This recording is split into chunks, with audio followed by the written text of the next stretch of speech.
Welcome to this session where we would be discussing the magic of one thing in sales. This topic is covered in chapter 9 of the book The Ultimate Sales Accelerator. Before we understand the one thing in sales, let us understand the Pareto Principle. Pareto Principle is also known as 20-80 rule and was founded by Italian economist Alfredo Pareto, who observed that 20% of people in Italy owned 80% of land. Interesting, isn't it?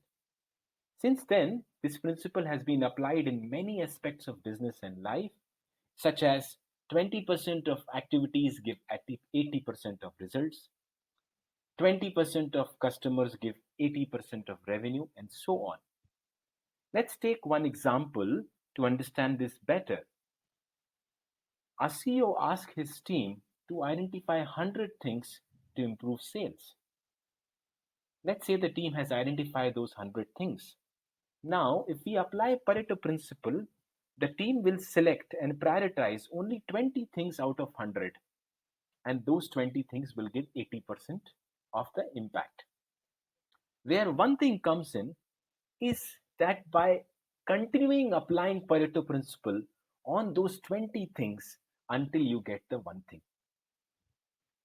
And using this one thing principle, I asked a question that changed my life on December 28, 2017.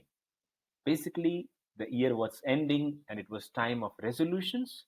I was just concerned that this is not the same year where I keep on deciding on many things and don't do anything. And this time also many things were coming in my mind, such as exercising, meditating, coming home early, sleeping early, exercising, and so on.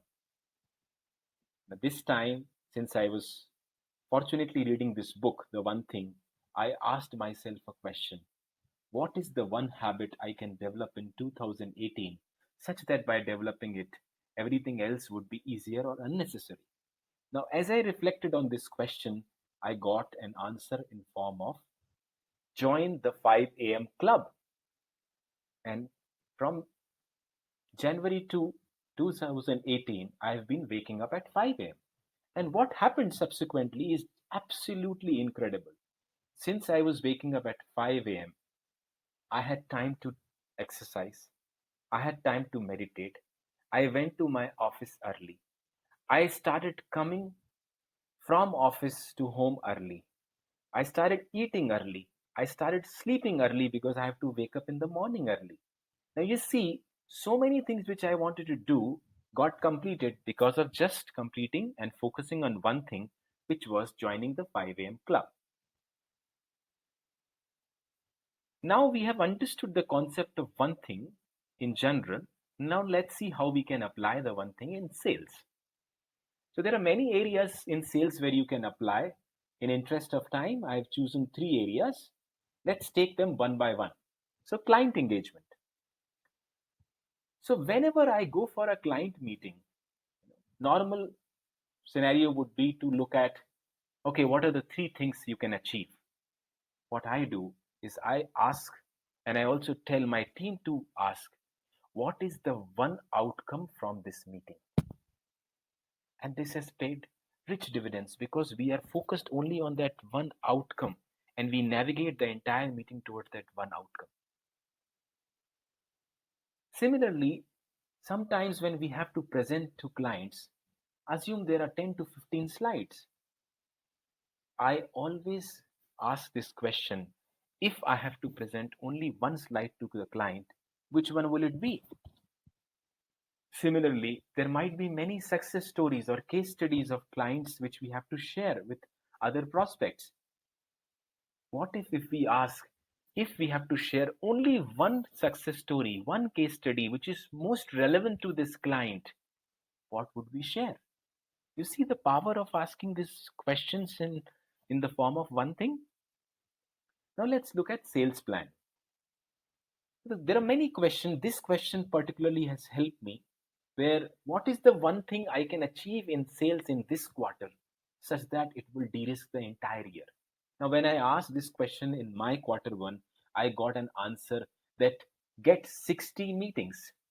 If you get 60 prospect meetings, the rest of the funnel would be taken care of. Now, your answer might be different. The key is asking the question in one thing format. Let's go to the third area, the team and process. Now, I asked a question, what is the one capability my sales team can develop in quarter one for predictable closes? And the answers I got was storytelling. Now, you may get another answer. I hope the three areas has helped you understand how easily we can implement one thing in sales. Now, let's understand certain success stories where other people have applied one thing successfully. So, this is a case of Ashwin Khasnes. This is an interesting incident where I was interviewing him for a sales position, and during the interview process, we became friends, and I was sharing this one thing principle and the book One Thing with him. And he applied this in one of the deals, and he won that deal. And then he shared this success story as a part of the book, which you might have read. I'll give you around 20 seconds to read it once more, and then we'll continue.